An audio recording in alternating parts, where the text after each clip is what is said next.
Shalom. Aiheena, miksi Jaave hajottaa. Otetaan aivan esimerkinomaisesti jokunen Raamatun kohta. Näitähän Raamatussa kyllä riittää. Sananlaskuista.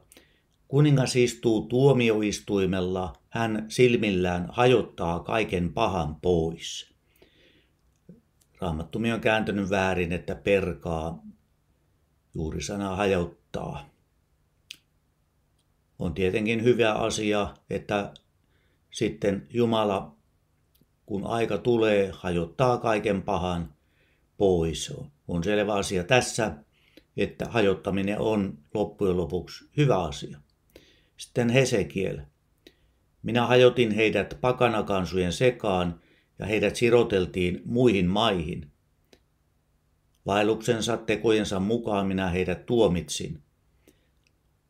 Eli hajottamisella on myös tuomitseva näkökulma. Mutta tämäkään ei vielä vastaa kaikkea, että mitä hajottaminen tarkoittaa. Mutta kuitenkin osoittaa, että Jumala hajottaa. Hesekielistä toinen paikka. Näin sanoo Herra, Herra, kun minä kokoan Israelin heimon kansoista, joiden sekaan he ovat hajotetut.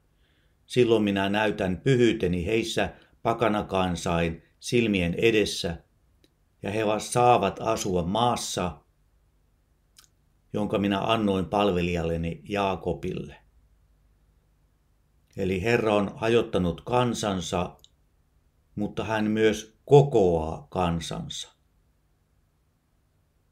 Ja samalla näyttää pyhyytensä. Katsotaanpa Raamatusta ensimmäinen hajotus, joka on Paapelin sekoitus. Olen tuohon otsikoinut nämä välilehdet, että hajotus ja suojelu. Tässä jo paljastan sen, että kun Jaave hajottaa, sen tarkoituksena on hyvä tarkoitus suojella. Tämä Paapelin sekoitus, kielten sekoitus on 1 Mooses 11. Kaikessa maassa oli yksi kieli ja yksi puheenparsi.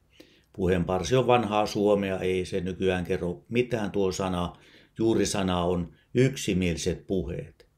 He olivat yksimielisiä puheissaan, eli ajatuksissaan, silloin myös teoissaan. Nämä yksimieliset ihmiset sanoivat toisilleen, tulkaa tehkäämme tiiliä, polttakaamme ne koviksi. Tiiltä he käyttivät kivenä ja maapihkaa he käyttivät laastina. Nämä tiilet kuvaa sitä, kuinka he olivat itse rakentaneet sydämensä koviksi ja muurin elävää Jumalaa vastaan. He sanoivat lisäksi, tulkaa rakentakaamme itsellemme kaupunki ja torni, jonka huippu ulottuu taivaaseen, ja tehkäämme itsellemme nimi, ettemme hajantuisi, juuri sana hajottaa palasiksi yli kaiken maan. Tämä jumalaton kansa ei halunnut hajaantua ja teki muurin ja tekivät itsestään Jumalan itselleen. Se näkyy tässä, että tämän tornin huippu ulottuu taivaaseen. Itsestään tekivät epäjumalan. Ja niin Herra astui alas katsomaan kaupunkia ja tornia, jonka ihmiset olivat rakentaneet. Herra sanoi, katso, he ovat yksi kansa. Olivat niin yksimielisiä ajatuksissaan ja käytännön teossa, että saivat torninkin aikaiseksi ja pitivät itseään Jumalana. Se on muuten antikristuksen hengen malli, tämä antikristus. Ihmiset alkaa pitää itseään Jumalana ja se on antikristus. Heillä oli kaikilla yksi kieli. Tämä on heidän ensimmäinen yrityksensä, sanoo kolme Raamattu. Eli Jumala tiesi, että ihmiskunta tulee yrittämään tällaista jatkossakin, ties kuinka monta kertaa, olla Jumala itselleen.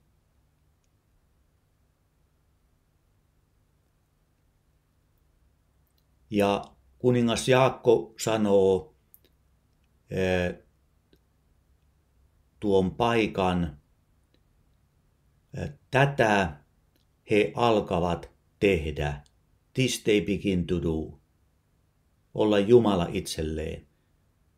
Yksi käytännön esimerkki tänä päivänä on nämä somettajat, tietynlaiset somettajat, jotka keskittyy vain omaan kehoonsa, laittaa kuvia nettiin ja siitä saavat rahaa, eivät tee mitään hyödyllistä koko elämänsä aikana ihmiskunnalle, pitävät itseään epäjumalana, palvovat itseään.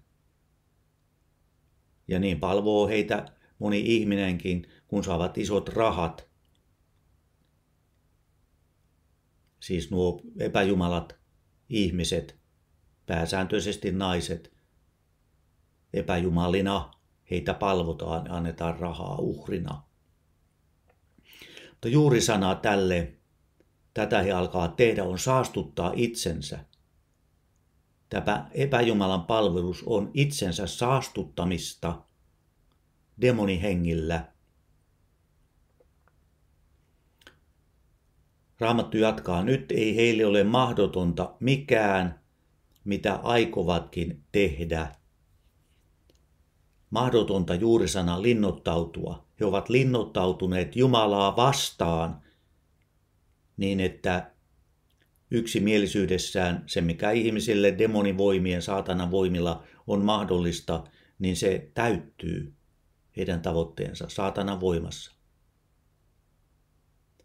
Mitä aikovatkin, juuri sana suunnitelma, paha aikomus. Putin on yksi tällainen, islamilainen terrorismi on tällainen. Riittäähän näitä.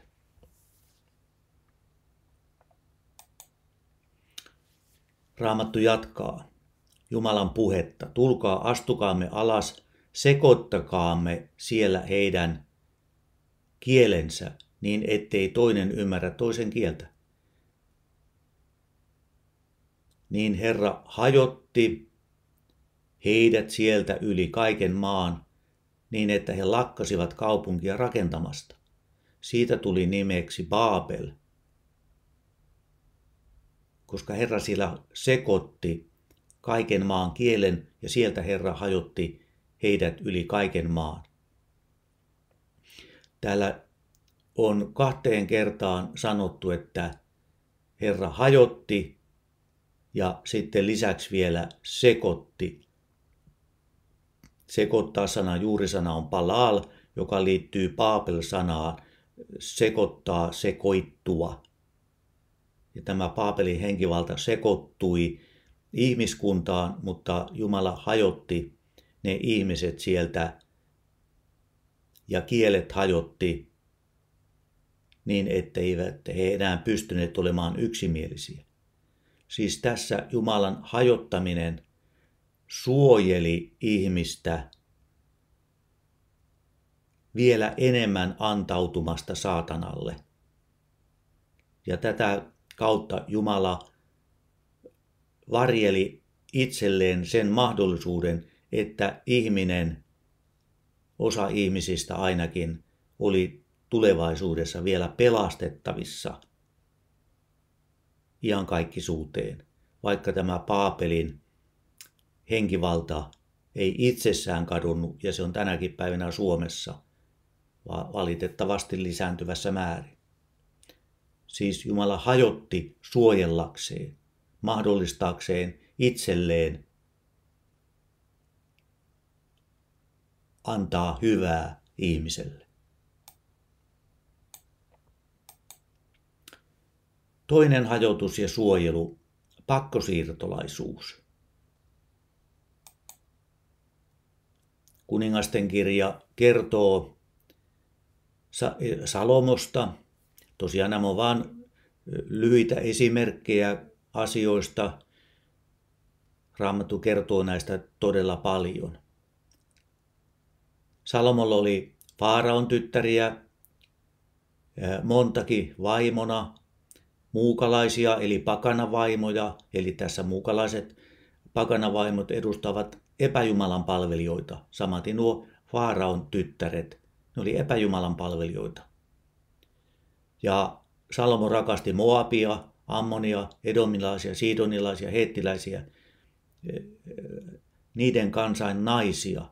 Eli kaikki nämä oli epäjumalan palvojia. Ja Herra oli varoittanut Israelia, älkää yhtykö heihin. He varmasti taivuttavat teidän sydämenne seuraamaan heidän jumaliaan, eli epäjumalia. Mutta silti Salomo kiintyi, oikein rakasti heitä. Eli Salomo oli tottelematon, kapinallinen. Hänellä oli jopa 700 ruhtinaallista vaimoa ja 300 sivuvaimoa, eli 1000 vaimoa. Tämä on aivan synnin himoissa rypeämistä tällä Salomolla, vaikka alku oli hyvä hänellä, hänen kuninkuutensa alku. Ja niin siinä tietenkin kävi, että vaimot taivuttivat Salomon yhä syvempään syntiin epäjumalan palvelukseen.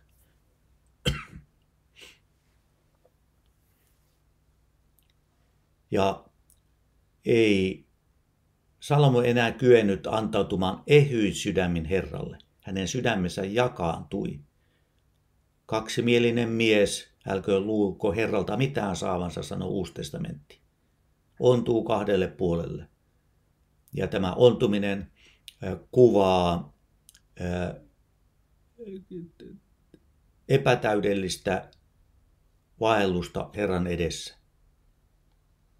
Ja pahin epätäydellisyys on se, että tällainen ihminen ei nöyry, ei pyydä syntejään anteeksi. Eikä silloin armon voima pääse muuttamaan häntä ehyeksi. Tässä sana vertaa Daavidiin. Daavidin sydän oli ollut ehyt. Daavid teki törkeitä rikoksia, syntiä, mutta kun hän pääsi niistä tietoiseksi, hän aina katui ja teki parannuksen. Ja niin Salomo lähti seuraamaan Astartea, feminististä jumalatarta, Milkkomia, ammonilaisiljetystä.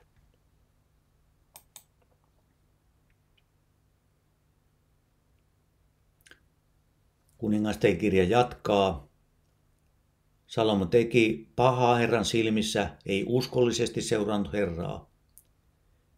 Salomo rakensi Kemokselle, moabilaisiljetykselle uhrikukkulan, samoin Moolokille, ammonilaisiljetykselle, mielisteli vaimojaan, ja näissä naisissa oli Iisepel-henki, joka suuri vaara on nykypäivän naisissakin, ja valitettavasti ilmenee yleisesti. Feminismi, henkivalta on tätä muukalaisten vaimojen henkivaltaa, Iisepel-henkivaltaa. Ja niinpä Herra vihastui Salomoon, koska hänen sydämensä oli kääntynyt pois Herrasta, Israelin Jumalasta, joka oli peräti 2 ilmestynyt hänelle. Ja nimenomaan kieltänyt häntä seuraamasta muita jumalia, ja koska hän ei ollut noudattanut Herran kieltoa. Ja Herra sanoi Salomolle, koska sinun on käynyt näin, koska et ole pitänyt liittoani, noudattanut käskyäni, minä repäisen valtakunnan sinulta ja annan sen sinun palvelijallesi.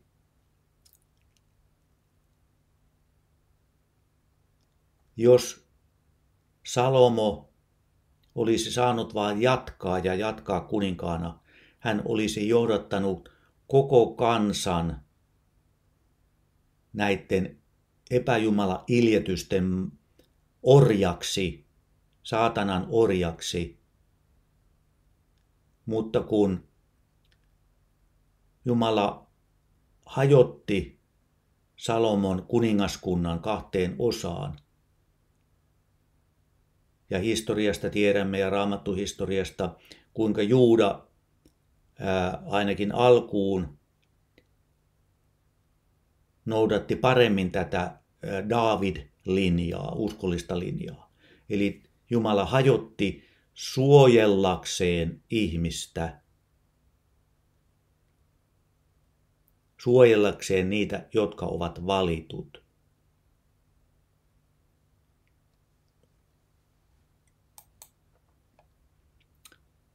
Herra on lyövä Israelia niin, että se tulee ruovon kaltaiseksi, joka häilyy vedessä. Hän kiskaisee Israelin irti tästä hyvästä maasta, jonka hän on antanut heidän isilleen, hajottaa heidät tuolle puolen Eufratvirran, koska he ovat tehneet itselleen aserakarsikkoja ja siten vihoittaneet Herran. Aserakarsikko on pystyssä olevia puita, jotka on karsittu, ja se on Astarten eli Asera.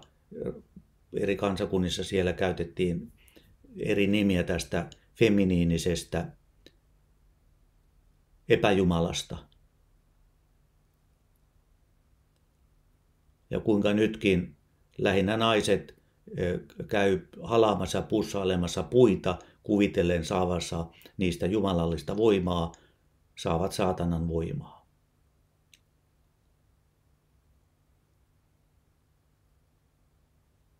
Jumala ei jättänyt asiaa siihen, että jakoi kokonais-Israelin 2 osaan, etelään Juudaan ja pohjoiseen, joka sitten säilytti nimen Israel, vaan ajoi heidät pakkosiirtolaisuuteen tuonne Eufrat-virran tienoille 700 ja 500 lukujen tienoilla ennen Kristusta. Ja tälläkin Jumala suojeli kansaansa, etteivät he yksimielisesti pystyisi kokoontumaan ja rakentamaan ihmisen tekemää savitiilimuuria Jumalaa vastaan.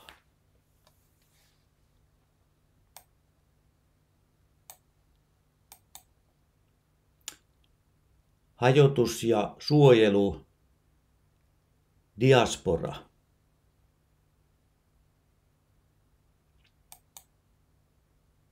Tullaan Jessuan aikaan. Jessua vastasi, sanoi, hajottakaa maahan tämä temppeli, niin minä pystytään sen 3 päivässä. Niin juutalaiset sanoivat, 46 vuotta on tätä temppeliä rakennettu ja sinäkö pystytät sen 3 päivässä. Tiedämme Raamatusta, kuinka Juuda hylkäsi Messiaan.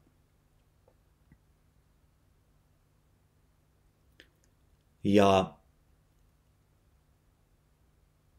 Jessua rakensi temppelin 3 päivässä.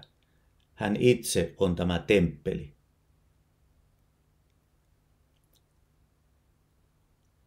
Ja niinpä Jerusalemin temppeli tuhottiin roomalaisten toimesta vuonna 90 jälkeen Kristuksen. Ja sitten juutalaiset vielä kapinoivat roomalaisia vastaan, niin lopullinen maasta karkotus, diaspora tapahtui vuonna 135 tienoilla. Hajotus kansojen joukkoon ja evankeliumi lähti leviämään Ja tietyllä tavalla pakanat eli muukalaiset ottivat evankeliumin vastaan. Sanon tietyllä tavalla, koska kyllä se aika lailla sotkusta touhua oli noiden kirkkoisien toimet sitten kuitenkin. Siitä olen tänä vuonna laittanut opetusta omalle kanavalleni.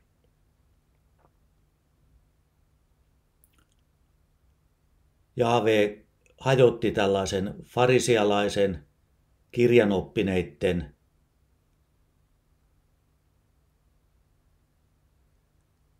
omalakiinsa perustuvan uskonnon, joka oli muurina, ja tämä muuri hylkäsi Messiaan.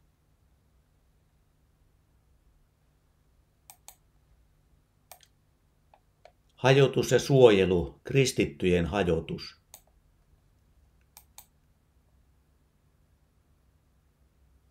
Kirkko harjoitti julmaa ja brutaalia väkivaltaa juudalaisia kohtaan. Sen jälkeen kun kirkko alkoi saada muotoaan 300-luvulta alkaen. Osansa saivat myös totuuteen pyrkivät kristityt, siis tästä väkivallasta ja vainoamisesta. Viimeisin kristillisen kirkon inkvisiition uhri murhattiin USAssa heti 1700-luvun alussa. Kirkko jakaantui kahdeksi vuonna 1054. Tuli lännen katolinen kirkko ja Byzantin eli nykyinen idän ortodoksikirkko.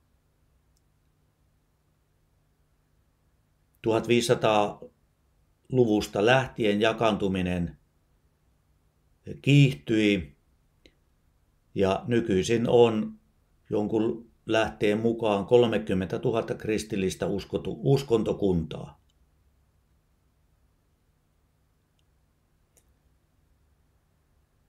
Valdolaiset olivat tämmöinen uskontokunta, joka piilotteli tuolla Sveitsin ja Italian vuoristossa. Kun katoliset heitä vainosivat vuosisatoja ja vasta meidän aikanamme, jos muistan oikein, niin 1980-luvulla katolinen kirkko suostui tekemään niin sanotusti rauhan valdolaisten kanssa, lopettaa vainon. Ja kun tämä vaino loppui, niin saman tien valdolaiset vaipuivat paatumukseen ja luopumukseen.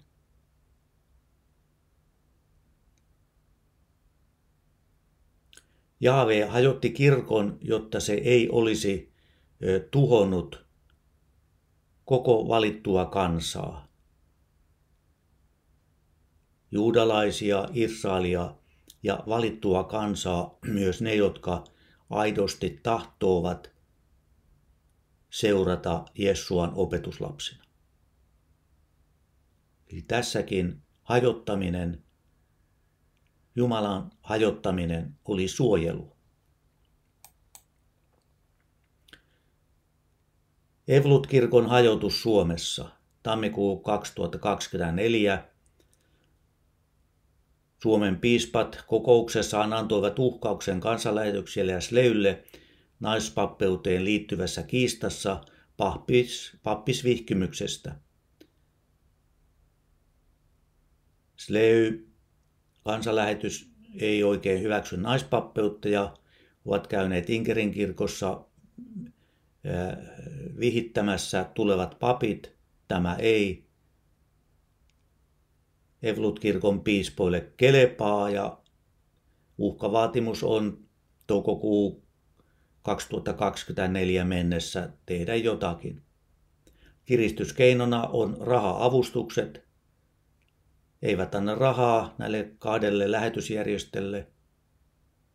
Ja tämä rahalla kiristäminen on mammon epäjumalan palvontaa. Maaliskuu 2024 piispain kokous esittää, että homot vihitään kirkossa avioliittoon.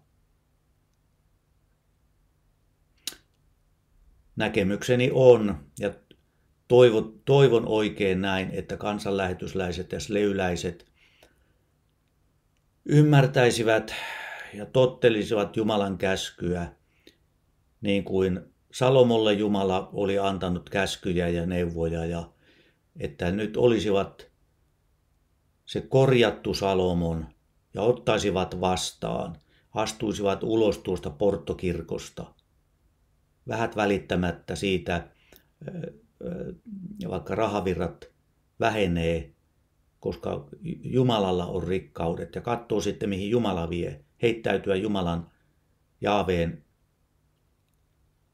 huomaan.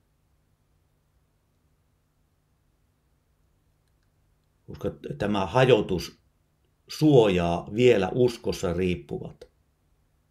Niin kuin korintolaiskirje, miten soveltuvat yhteen epäjumalan temppeli ja epäjumalat, joka on nyt Evolut-kirkossa ainakin hallintotasolla ja pitkälti aivan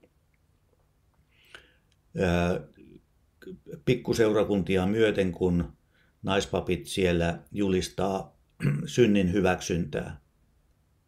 Siellä on epäjumalan temppeli ja epäjumalat. Sen tähden lähtekää pois heidän keskeltään, erotkaa heistä, sanoo Herra. Älkää saastaiseen koskeko, niin minä otan teidät huostaani. Ja olen teidän isänne, ja te tulette minun pojikseni ja tyttärikseni, sanoo Herra kaikkivaltias. Kaikkivaltias sanoo, minä otan teidät huostaan. Poistukaa tuosta epäjumalan laitoksesta, koska siellä on saastaisuus niiden opettajien puheissa, käytännön teoissa. Eli Jumala hajottaa suojellakseen valittunsa.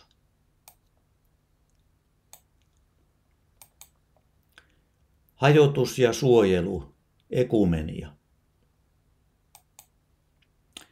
Ekumenia on uusi Baabel.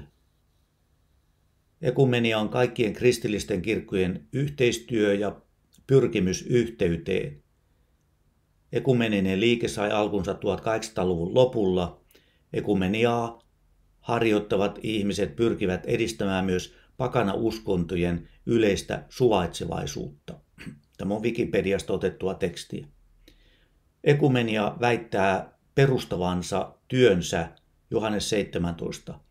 Minä rukoilen, että he kaikki olisivat yhtä niin kuin Isä, olet minussa ja minä sinussa. Niin tulee heidänkin olla yhtä meidän kanssamme, että maailma uskoisi sinun lähettäneen minut.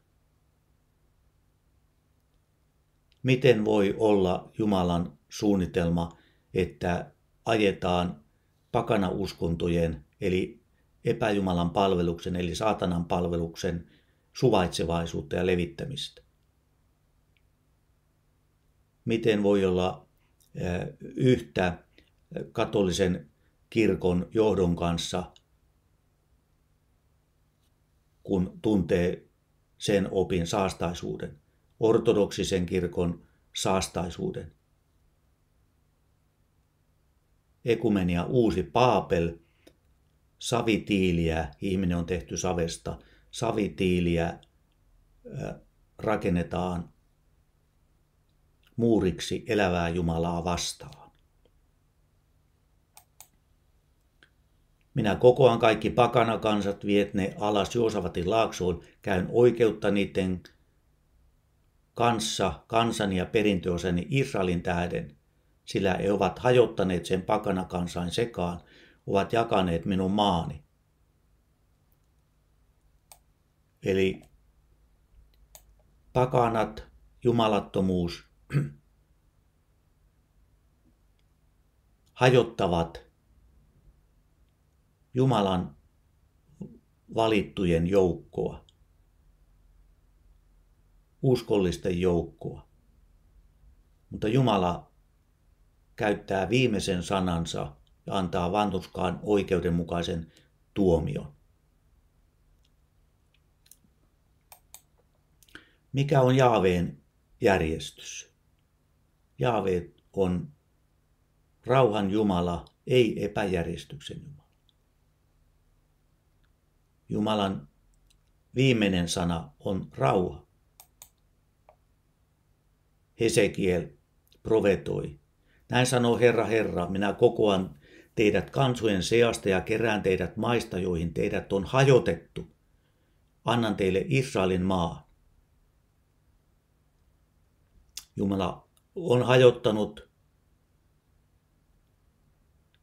sallinut hajottaa epäjumalan palvelijat on hajottanut, mutta kuitenkin Jumala on kontrollissa. Ja hän sanoo viimeisen sanan, että hän kokoaa valittunsa ja vie Israelin maahan. Valittuihin kuuluu niin kuin geeneiltään, perimältään pakanat, mutta uskon kautta liitetty jalon öljypuun Efraim-oksaan. Näin sanoo Herra, Herra, kun minä kokoan Israelin heimon kansoista, joiden sekaan he ovat hajotetut, silloin minä näytän pyhyyteni heissä pakanakansain silmien edessä, ja he saavat asua maassaan, jonka minä annoin palvelijani Jaakobille. Eli Hesekiel vielä toistaa melkein samoilla sanoilla, kuinka tärkeä tämä asia onkaan. Herra on varjellut siellä hajotuksen keskellä oman piskuisen laumansa. Haluathan sä kuulua tähän laumaan, jotta hän sinussakin näyttäisi pyhyytensä näille epäjumalan palvojille ja luopiokirkoille. Jeremia, ja minä kokoan lampaitteni tähteet kaikista maista, joihin olen ne karkottanut, tuon ne takaisin laitumelleen, ja ne ovat hedelmälliset ja lisääntyvät. Johannes, minulla on myös muita lampaita, jotka eivät ole tästä lammastarasta. Myös niitä tulee minun johdattaa, ja he saavat kuulla minun ääneni, ja on oleva yksi lauma ja yksi paimen. Koko Jaakobin pelastunut heimo on tässä, ja pakanoista valitut pelastuneet. Efesolaiskirja. Hän omassa lihassaan teki tehottomaksi käskyjen lain säädöksineen, luodakseen itsessään nuo kaksi yhdeksi uudeksi ihmiseksi, teidän rauhan. Tulee rauha, yksi uusi ihminen, Jessuaan, Yljän morsian. Hajotukset on päättynyt, on lauman kokoontumisen aika. Jaave kokoaa laumansa yhdeksi. Hajotus on päättynyt. Ja tämä aikakausi on nyt menossa. Haluathan sinä olla mukana tässä piskuisessa laumassa, joka on yksi uusi ihminen. Aamen.